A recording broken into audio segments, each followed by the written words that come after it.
there will have been a permanent change to the collective psyche in Australia as a direct result of what we're currently going through. So what you're going to see is that realistically, you look at all the teenagers right now that are in high school and they're wearing masks, they're going to school. So think about them for a minute.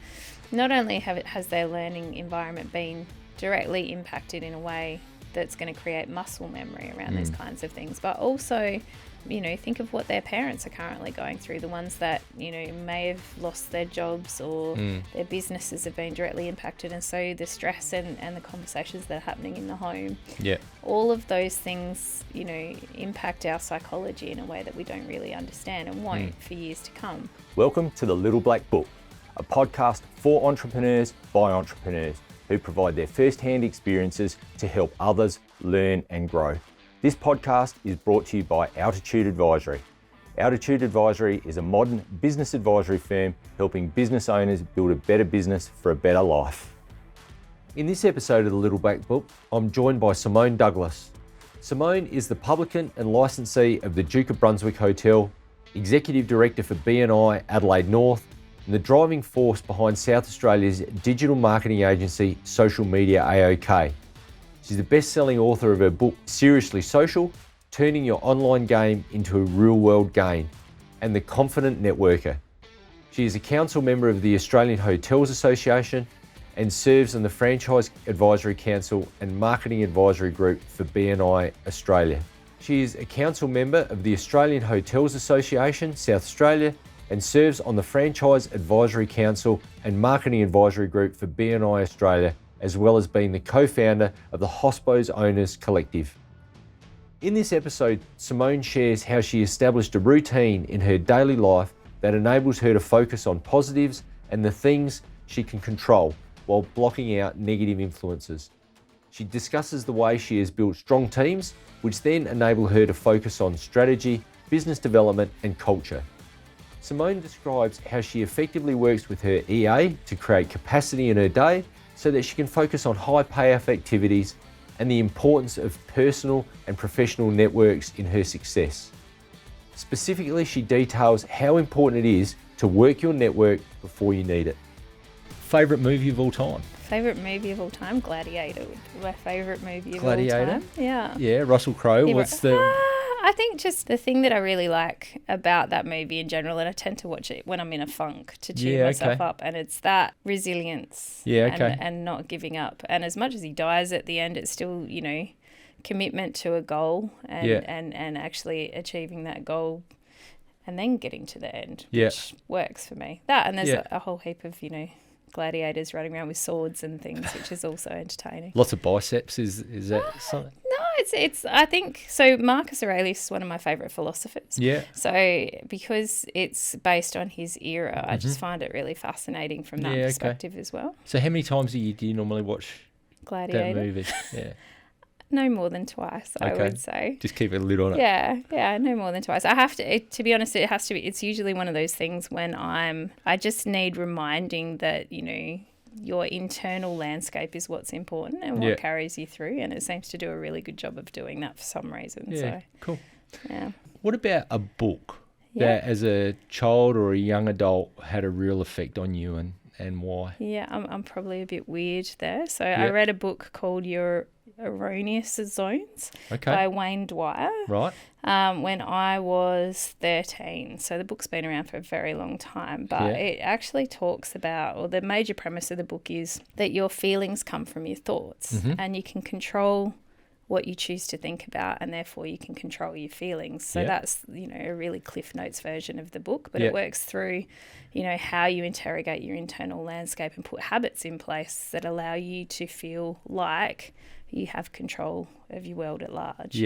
And at 13, 14, that was really beneficial, and it's kind of carried me through, and I tend to give it to any of my kind of junior staff or junior management team guys because they have to deal with a lot of stress, and so actually having an understanding that you can choose how you engage with those things and how you think about those things is really empowering. One of my friends, and I'm going to interview him on a future episode of this, is a ex-Hindu monk. Yeah. A fella by the name of Apani, and he talks about your energy goes where your thought process is. Absolutely, yeah. And so it's very much consistent with that. Well, if you're thinking about that, that's where all your focus and your energy is going. So if you, I suppose, in line with this, if something happens to you and you're having a negative emotional react, it just keeps manifesting itself, and as opposed to a positive, and you can control that. Well, and I think too, it's interesting in the face of the pandemic and all the lockdowns and things that we have. I've had really well-meaning friends who have been texting me or ringing me, have you seen the press conference? What do you think the restrictions are going to do? And I've had to say to them all, can you just stop? Yeah. I said, because I can't control anything until I know what the restrictions are, and there's absolutely no point spending all of this energy and these thought processes prior to knowing what I can and can't do. So what's some of the practical stuff, Simone, that from your learnings of that book and habits that you take or you apply now that, you might identify a certain trigger that you're starting to feel something in response to a certain circumstance? Do you then call time out on yourself and go for a walk or read a book or go and break a plate or whatever it is? Do you have a response to these things? How do you manage it? Well, I have a pretty decent toolkit. So there are lots of things that are standard to put in place when you've got 3 businesses and you're pulled and stretched regularly. So, I'm lucky enough to live out the back of Black Hill Conservation Park. So I try and go hiking every day. If I get really stressed, I have an infrared sauna. So it's quiet time in the sauna for an hour where no one can come speak to me. So, but I also am really big on constructing a happy bubble, which means that I have a really tight routine in terms of the music that I listen to in the morning, what I do in the morning, what technology I'll interface with, first thing, so that I'm set up for success. And I also choose not to do things like, I don't watch the news. I don't listen to the news on the radio. I skim the paper only if I know I'm in an article. But, outside of that, I live within the world that I can control. And so it means that it takes a lot to rattle me. And if I do get to that point where I'm rattled, then, the first question that I ask is, is this temporary or permanent? So, whatever's going on, is it temporary or permanent? And then from there, is it pervasive and all-consuming, so it's taking over every aspect of my life? Or is it only affecting one aspect? And this is something Leanne Robinson taught me to do. So she's a really good emotional intelligence coach. And then, it's like, what parts of this can I control? And then let's focus on those, because there's no point focusing on the rest of it, because that's, again, it's just empty energy use. Because if you take all of your intelligence and all of your energy and focus on the things you can control, then you might be able to move the needle. But if you're focusing on all the things you can't control, then you've got no energy for this bit that you can actually fix. So have you ever heard or seen anything from Warren Rustand? No. So maybe go and have a look at him. But I've seen him present a number of times. He used to be the appointment secretary to President Ford in America, and he talks about stress, which is a bit like what you're talking through. And he said, he says stress is a complete myth, because there's 2 things. It's something you can control or something you can't control. If you're in control of it, well, there's no reason to be stressed about it. Exactly. And if you can't control it, there's no reason to be stressed about it. Exactly. Yeah. So it's a bit like what you're just saying there. You just focus on what you can deal with. Yeah, well, and I had a manager in my 20s, I think the first management position I got, and he pretty much said the same thing to me, in that he said, why are you worrying about stuff? Because one of 3 things is going to happen. Either you can fix it, therefore it's not a problem. Or you can't fix it, therefore it's still not a problem because you can't fix it. He said, and ultimately, at the end of the day, your shift's going to be over and you're going to go home. Now, as a business owner, our shift's never over. This is part of the challenge, but the first 2 premises still stand. So, it's either fixable and controllable and therefore not stressful, or it's not, and therefore there's no point looking at it. So, it's great learnings. There's so many people who get wound up about stuff that, do you know what? It doesn't matter. There's nothing you can do about it. What about travel? Are you a big traveller? I didn't actually before COVID. I wouldn't say I'm a big traveller. I actually hadn't gotten on an aeroplane ever until I was 40. And then I got into business trips and things and had to go to places.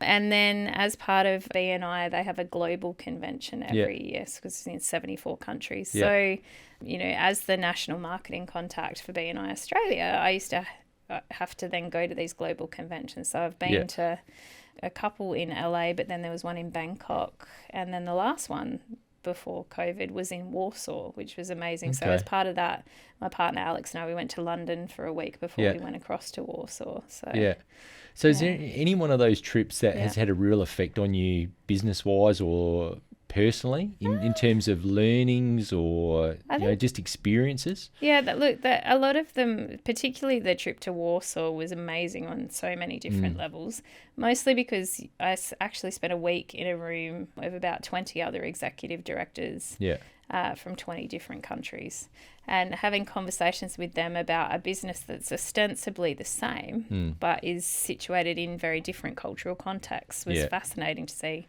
what didn't change and what did and where the learnings were. And I think the other thing that I got to experience while I was over there, we were there for Polish Independence Day. Oh, wow. Now, I didn't quite understand what a big deal Polish Independence Day is, and it's probably because I'm a bit of a, rose-coloured glasses optimist. Alex, my partner's much more widely travelled than me. So it's the biggest, I think I've got this right, left-wing march in Europe. So people fly in and bus in, loudspeakers, riot police on every corner and in every street with machine guns. So we went to the centre of town. Because I neglected to mention to Alex that this Polish Independence Day thing was happening.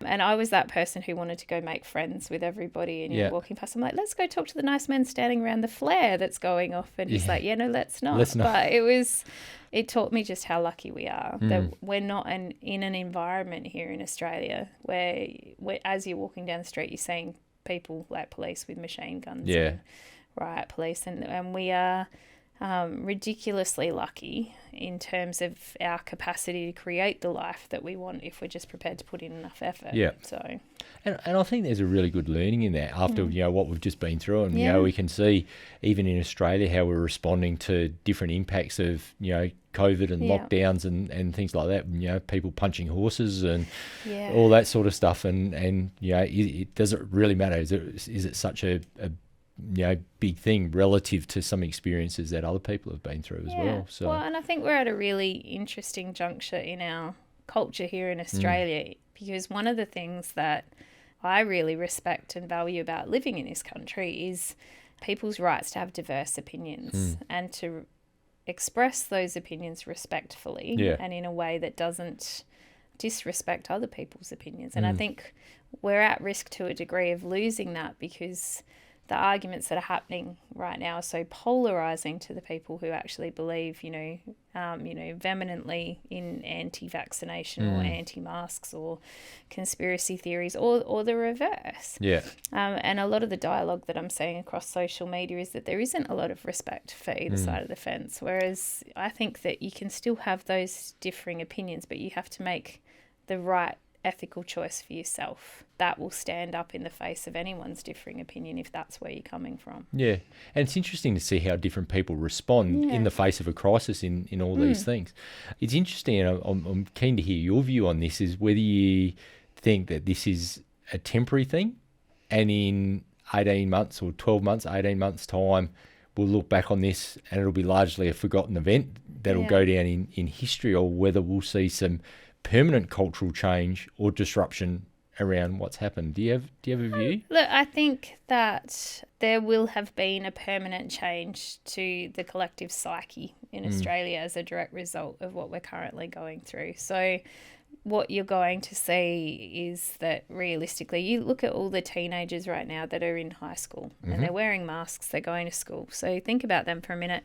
Not only has their learning environment been directly impacted in a way that's going to create muscle memory around these kinds of things, but also, think of what their parents are currently going through, the ones that, may have lost their jobs or their businesses have been directly impacted. And so the stress and the conversations that are happening in the home, all of those things, impact our psychology in a way that we don't really understand and won't for years to come.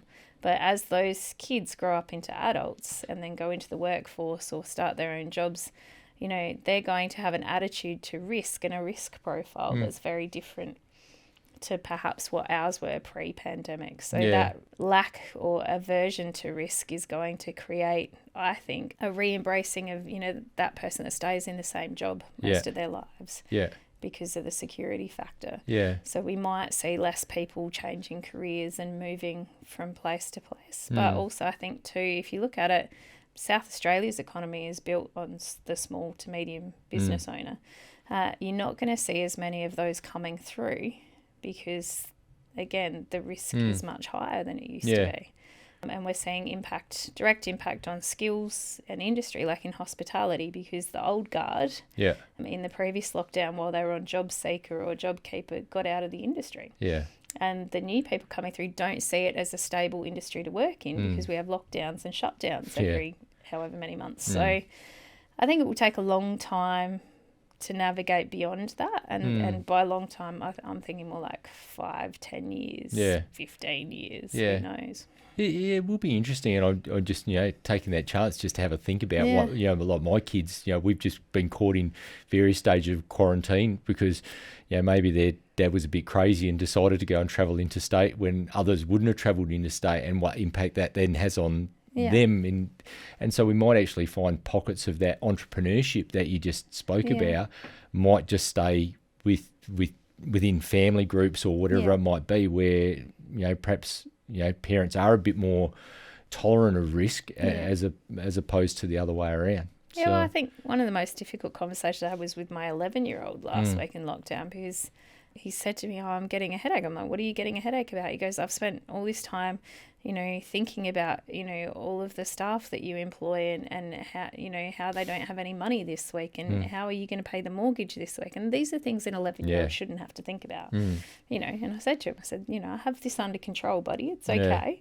You know, thankfully, Mummy has 3 businesses. We can pull money from here, and here. It'll be all good." He goes, "Yeah, but, you know, what if there's another lockdown next week?" I'm like, "We'll deal with that when it comes up." But, you know, I've also had 5 years of learning how and actively cultivating resilience for this kind of stuff. Yeah. Whereas there'll be other people that maybe haven't worked with psychologists and mental health practitioners who are probably completely freaking out at this point. Yeah. So, cool. Let's get into business. Sure. I mean, you just mentioned, you know, you got 3 of them. I do. And we'll cover off on all that. Yeah. So, you know, pulled from different areas. Yeah. A lot of people will see you more prominently at the minute as the face of the hospitality industry here in South Australia when you roll with the Duke of Brunswick. Yeah. But I want to circle back because the foundation business for you was social media AOK, correct? Was, yeah. So that you kicked that off nearly 10 years ago? Yeah, 9 years ago on the 1st of July. So okay. Well, I'd ask whether we've got a 10-year celebration coming up, but who knows what happens. Yeah. Tell me how you got started with that and why that sector and how that all came to play. Well, the long story, I suppose, is I was in registered training. So I was managing a registered training organisation and doing all their compliance. It was a small RTO, so I was writing and facilitating programs on social media for business, so non-accredited training, and seeing a lot of business owners coming in that have been, you know, bamboozled by marketers in terms of, that was back in the era of static iframes and, you know, custom tabs on Facebook pages. So it was all fairly new. So you'd get these agencies that would like set all this stuff up, but the business owner had no access, didn't know how to use it, couldn't do what they needed to do with it. At the same time, the RTO asked me to do sales as well as manage the RTO, and Sax, and my youngest was 3, and I didn't want to play. I didn't want to work 80 hours a week. I'd done that before. Yeah. So, I came home to my husband at the time. He goes, "Well, why don't you do your social media stuff full time?" Because I'd been doing it on the side, and I'd been doing a bit of consulting. And so I did, and I started it, and 4 months later I basically rang him up at work and told him to resign because I needed someone else in the business full time.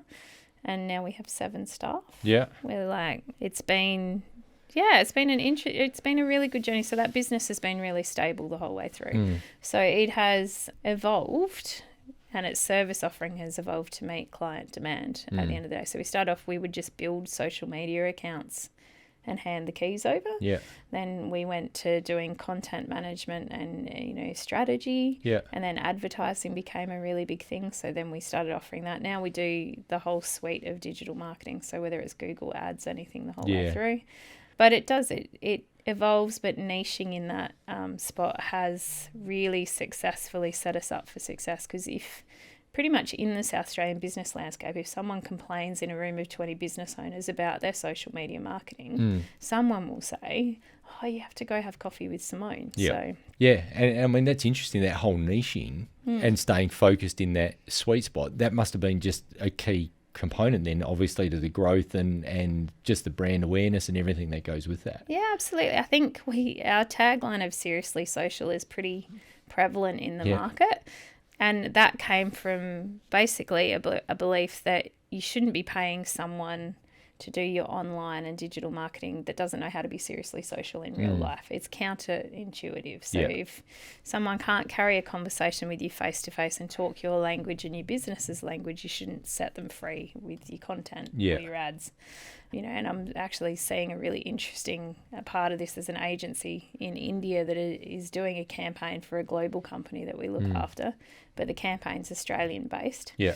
And it's been completely lost in translation, and it's tanking because they don't have cultural context to play in what they're doing. Yeah. Yeah. Was it hard to stay within the niche and not go off and chase rabbits within the marketing space? I think it's very tempting to try and be all things to all people, particularly if you lose a couple of big clients, and we did. So we had some fairly big clients. We had really good results with their social media, but they just wanted a single agency where they could do all the things in one spot. So when you lose a couple of those retainer clients, that can be pretty upsetting. However, there's a reason.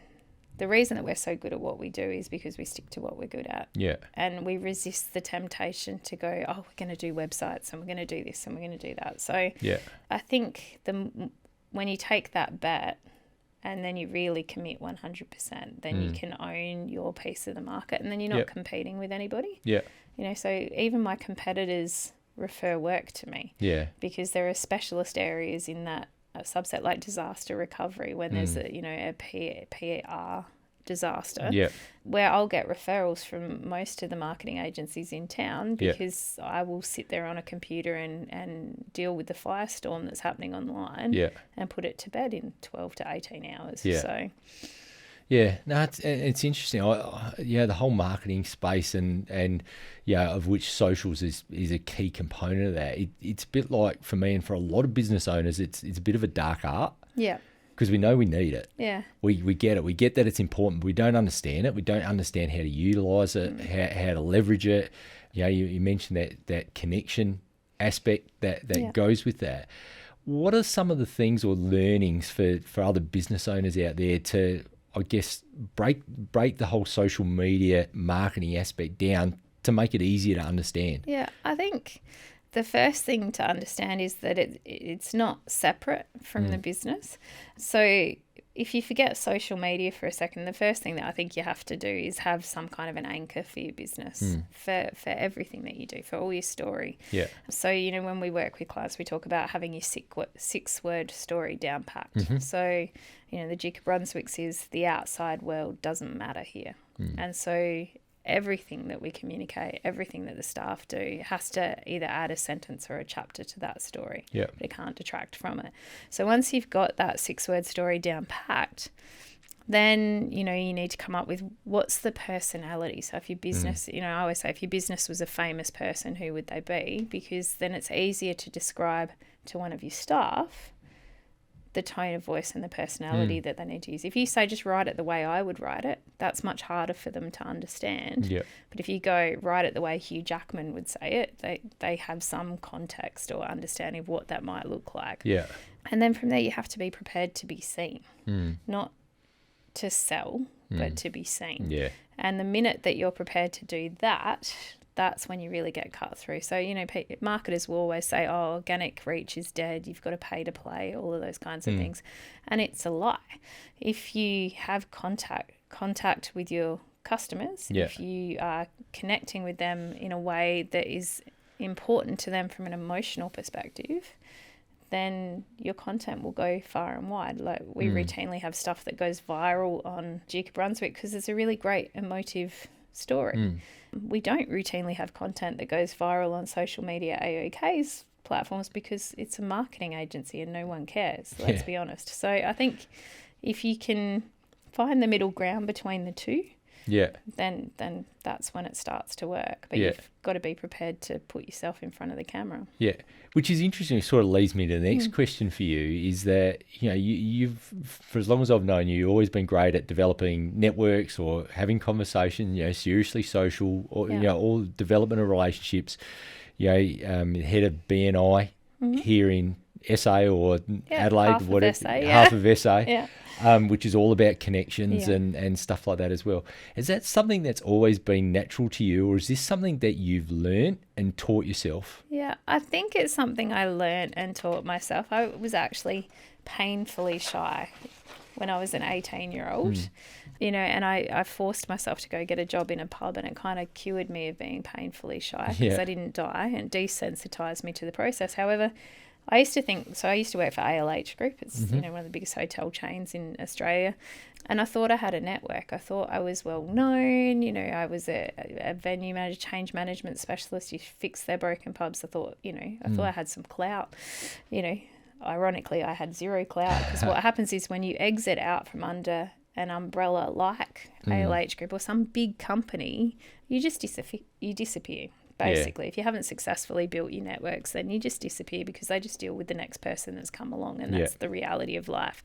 So when I started social media AOK, what I'd worked out was, I actually needed to start making some business friends, people who knew me, knew what I was about, but knew that I had value to add to them without selling to them, which was kind of the key message, and I'd connected to heaps of people on LinkedIn. So when we started social media AOK, I downloaded all those connections back in the day when that was easy to do. Yeah. And I sent them all an email that said, hi, we might know each other, we might not. We're connected on LinkedIn. I might have seen you last week or not for, months. But I'm starting this new business and I don't know whether or not you have value to add to that. Maybe I need your products or services, or maybe my future clients will, I want to catch up for a coffee. And I thought I might get 5 coffees, and I got like 360 coffees. So I was really caffeinated. But what it taught me was that it's never about, there's no point selling to anyone. People will buy from you when they have a need and when they're ready. But you need to cement yourself as the centre of influence in your networks. And to do that, you have to be the problem solver. And that's not always you providing the solutions, but it's, my friend Paul Gordon at Wallman's, he calls me the oracle now, because it doesn't matter what solution he needs. If he texts me and says, do you know a person that can do this? Then I can generally say, if I don't know straight off the bat, I'll go, give me 5 minutes and I will have someone that will take your call and give you the answer and solve your problem. And that's a really powerful position to be in, because if you're adding value all the time, people are happy to spend time with you. So it's about solving other people's problems and connecting them with, if you can't solve their problem, who can you connect them with that can? Absolutely. It's interesting, and he calls you the oracle. You've been called the Queen of the North as well. Queen of the North. What other nicknames or do you have? One of my BNI chapters calls me Big Dog Douglas, which I find kind of amusing. But I think, I'm not sure what other nicknames I have. I think it's Queen of the North is entertaining to me because I've got BNI Adelaide North, so it's everything north of the river sits in my region. Well, it's a Game of Thrones reference. It is a Game of Thrones reference, absolutely. But I think it does come down to that whole seriously social ethos. So one of the things that I did years ago was, what is my core purpose for being? At the end of the day, if you take all the fluff out of everything, forget the businesses, why do I get up in the morning? What excites me about life? And it literally is connecting people to people for mutual benefit. So at the end of the day, if every day I've been able to connect somebody to somebody else and it benefits both of them, then that was a good day. So it means that I really enjoy hosting lunches just for the sake of hosting lunches. I really enjoy, getting people together to have real conversations. And I think that the other challenge in life and in business is, outside of our business owner circles, nobody else really understands what we're going through. They don't. They like to empathize. They like to think that they understand. Our families love us and support us. But again, they don't really understand. And you don't want to burden them with all of that either. So I think the more robust your business friends circle is, and the more you can turn those business friends into business family, the less stressful the journey of being in business becomes. Yeah. Because there's always someone that you can talk to. Yeah. And that supports then, a whole ecosystem of looking out for each other's mental health on the way through. I love what you said there about having a business family. Yeah. How important has that been for you? Because, we were talking about this earlier, you've been stung really hard with all the COVID restrictions. Absolutely. Being in hospitality over the last 18 months or so. How important has that business family been for you in terms of just having that network of support there? It's massive in terms of, this is when you find out that you actually really matter to people, and that the things that you've done in your life to date have made a difference.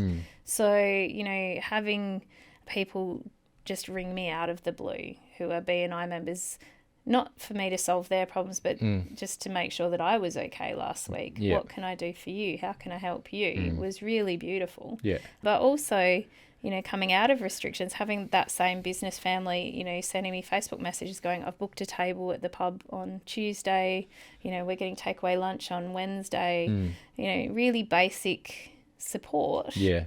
But, those are the things that help you claw back the losses and things. Yeah. But it's also, it's as simple as knowing that you're in someone else's thoughts and that you matter. Yeah. Will get you through the hard bits, really. Yeah.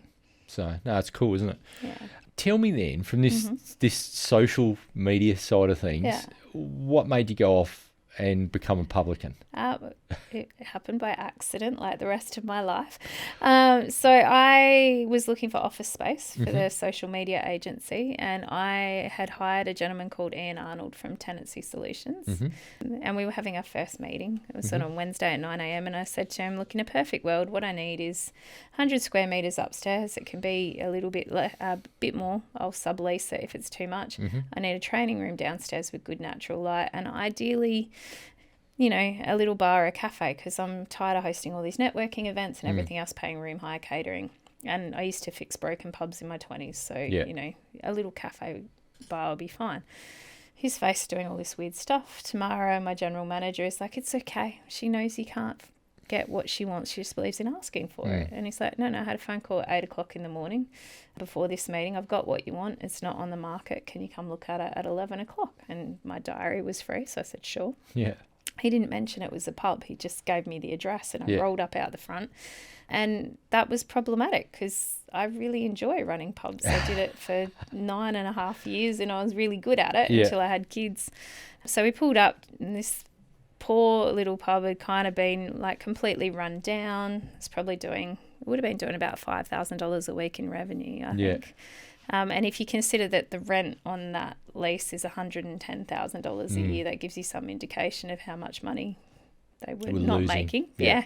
So, I rang up my partner, Alex, who's been in pubs most of his life too, and said, oh, honey, you know that unicorn I was looking for? Yeah. He's like, yeah. I said, I found an Ubercorn. It's even better. Yeah. I'd really like you to talk me out of it this evening. Can you come and have a look at it? Yeah. So he came and had a look, and he said, I'm not going to talk you out of it. It's just hard work. I said, well, you've got one job then. If we're going to do this, you need to make sure I don't kill myself in the process, because I am a self-confessed workaholic. I'm really bad at boundaries. It took me a long time to find those kind of work-life harmony. I wouldn't say balance, but harmony with social media A-OK. And I was terrified that I was going to lose that with business number 2. But we did it and we survived. And it was an interesting journey. The first 12 months was literally tipping money hand over fist out of one business into the other. But we got it from $5,000 a week to $18,000 a week in the first 12 months. Yeah. And then the kitchen went 100% gluten-free, and we tripled the size of the business overnight at that point, and haven't really looked back. Apart from, the obvious things of shutdowns and COVID restrictions and everything else, we are, again, niched up to our eyeballs. Yeah. So it's 100% gluten-free, it's deaf-friendly, it's veteran-friendly. It has no televisions or gaming machines or anything in it. And it's very true to that seriously social ethos again. So, I found it by accident, but I love it. Happy accident. I love it.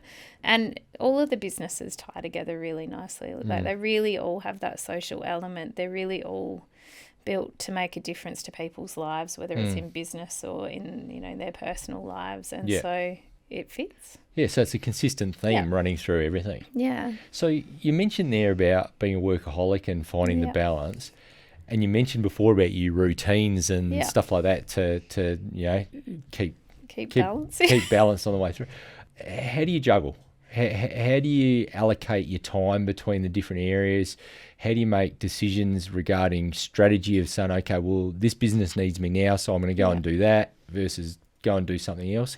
How do you stay on track? Well, I build really good teams around me. So, and that usually takes about 3 years for each business. So social media, I have a really talented general manager, Tamara, who mostly manages the business. The only thing that she probably doesn't manage 100% is the vision and the strategy and the drive. So I don't think you can replace what a business owner brings to the table with those things. Likewise, with the pub, my partner Alex manages the day-to-day, and we have a team of assistant managers and a great head chef. And I come in and do vision and people. That's it. So the culture piece is always mine, and I don't see that going away anytime soon. And then with BNI, that's where 80% of my time is spent now, because that's the baby business of the three. So I've only had it for 2 years. I think we've got 185 business owners that are members now, but I need to double that in the next 2 years. So that's where all of my attention is, and that's where I'm building a team that doesn't exist yet. It's all coming together. I did once say that I wanted 5 businesses by the time I'm 50, which is in 4 years' time. So in theory, I've got space to do that, but the pandemic has slowed me down a little bit. So why 5? I don't know. I just decided. So that's my retirement plan is 5 businesses, all making me $100,000 a year. And, all pretty much self-sustaining so that my only job is to bring that vision and that drive and that strategy and sit across the top of it. So some people acquire property and they have share portfolios and things like that. I just have businesses. That's where I'm built. Do the thing. Yeah. Cool. So with your vision and strategy and stuff like that, what do you do in terms of setting it? Do you have a regular process that you follow? Do you have an advisory board? Do you have a coach or a mentor? Or what do you have to help you explore that and prioritise those areas? Yes, I suppose I have lots of different things. I don't have an advisory board. I have a very good friend who's also my financial advisor, who's a pain in my ass because he just calls me on my bullshit effectively. So he's got a really brilliant strategic mind. And, I'll sit down with him really only like once or twice a year and go, this is where I'm going now. And it's less with the business stuff, more with where I want to be. And then, he'll ask me questions about the business stuff on the way through. The team drives the strategy in terms of execution. So I will have an off-site. So with the pub, it's like once a year where we have we shut down for a whole day. And the whole team works on the business for the day. We have training and development, and it's always about cementing the vision. And then BNI, quite similar. We have like a whole regional team off-site, and then every 6 weeks with BNI, I get all the leadership teams from the individual chapters. We all come together. So that's very consistent. With social media, AOK, Tamara and I have an off-site once every 12 weeks. Where we literally pull the whole strategy, the finances, everything. And in between all of that, like I'm across all of the numbers on a weekly basis. So I never let them get very far away from me.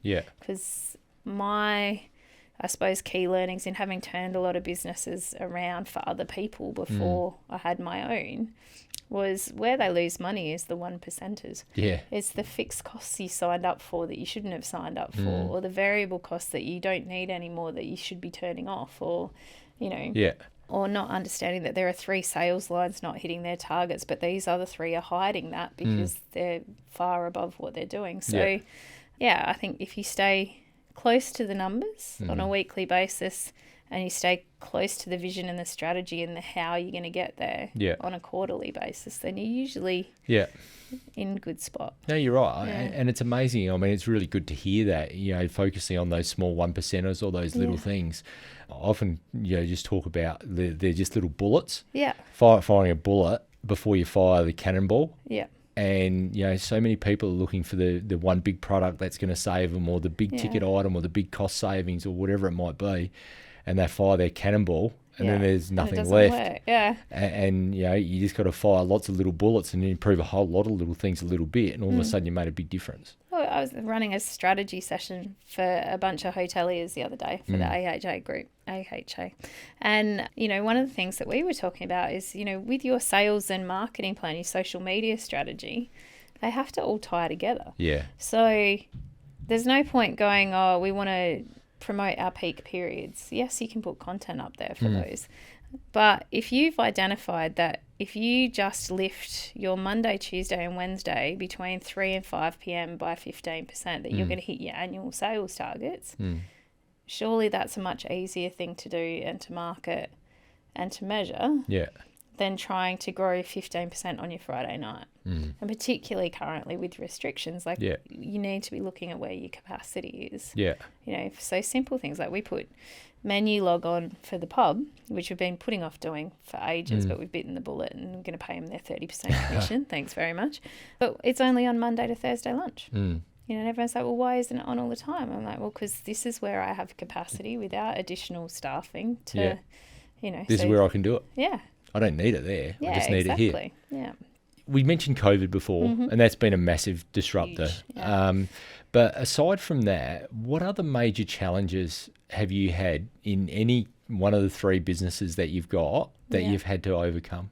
I got divorced and had to buy my ex-husband out of the first business. That was a fairly major challenge. Yeah.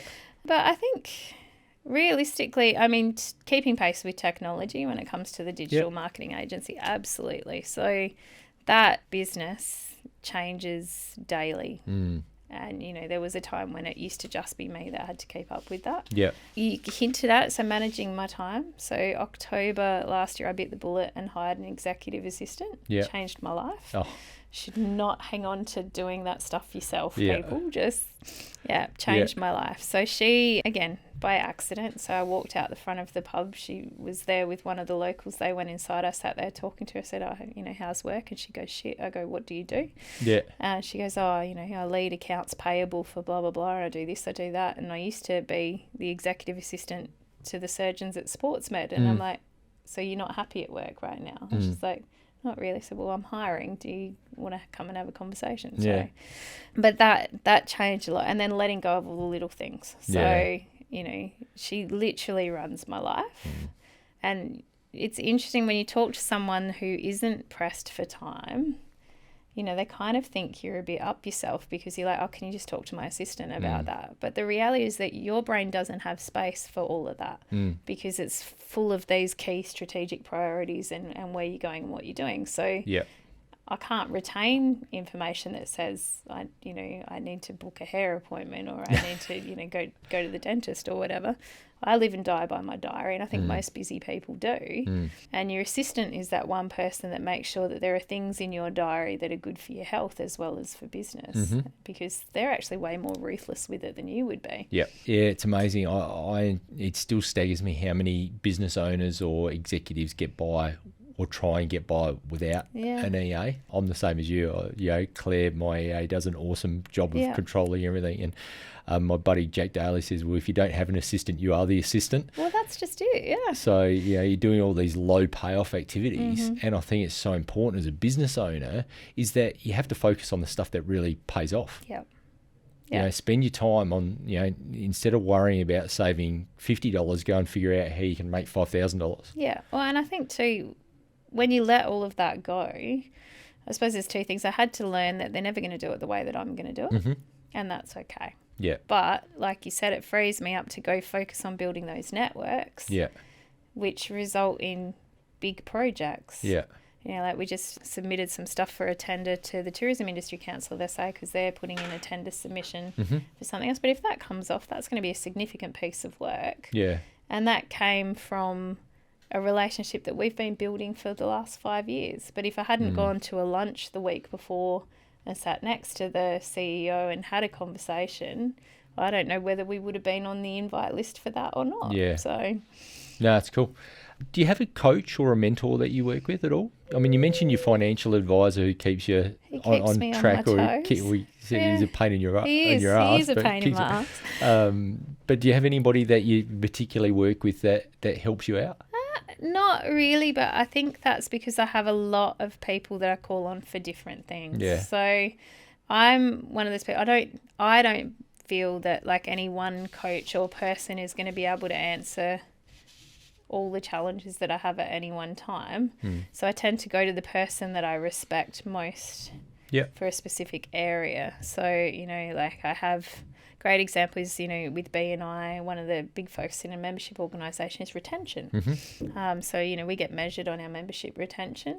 So I can see the stats for the whole country, and there are only 2 other executive directors whose retention is higher than mine. And so they're the people that I go to and make time to catch up with to work out what they're doing that I might be able to do. You know, likewise with net promoter scores and things like that. So we get surveyed, members get surveyed quarterly. And so, again, I'll go to the people globally that have the best net promoter scores and the best retention. And that's the beauty of being in a global organisation is, you know, I can send an email to someone in Amsterdam and say, are you happy to take a meeting? And they'll say yes. So I'm kind of lucky in that I don't have to pay a coach. I recommend that people have coaches, but I recommend that you make sure that they've got the street cred that you're looking for. Because there are a lot of average coaches out there, and there are a couple of really good ones. And when you find the really good one that, you know, has built their own businesses really successfully, has got track record with other businesses and supporting business owners in achieving their outcomes, you know, and that's something that you guys have done for a really long time with your clients. So you have track record, and that's what I tend to look for. If you've got the person who is offering to coach you, and, you know, sounds terrible, but they've got like a home office and they're still booking their own appointments and, you know, those kinds of things. You know, ask yourself the question, are they playing at the level that you're trying to get to? Or are they playing at a level below you? So if they're playing at a level below you, they're not the right coach for you, I don't think. No, it's really cool. But I mean, I love that, you know, you've developed your network in such a way that, you know, you don't necessarily need to focus on one. You've got enough connections or enough people that you can seek info from at any given point in time to help you out and solve a problem. Yeah, and it's really, I think that works when you do that process of just trying to be available to help people yourself. So then when you need a favour, you call it in and it works. You know, so, you know, a great example is Ivan Meisner, who's the father of BNI and modern day networking, wrote the foreword to my first book. But I didn't know him well enough to ask that question just because I work in the organisation that he's a part of. So I had to go to the national director, and who owed me enough favours, and go, Fred, you know Ivan really well. You go stay at his cabin in Big Bear and you do all these kinds of things. What do you reckon my chances are? Do you think, you know, that he might read the book and write the foreword to it? He's like, I will ask. And he's like, yep, that's fine. And but if you don't have that network. Hazel Walker, a good friend of mine in the States, she always says, work your network before you need it. And that's true. Love it. Thank you, Simone. This has been a lot of fun. My pleasure. Thanks for having me on.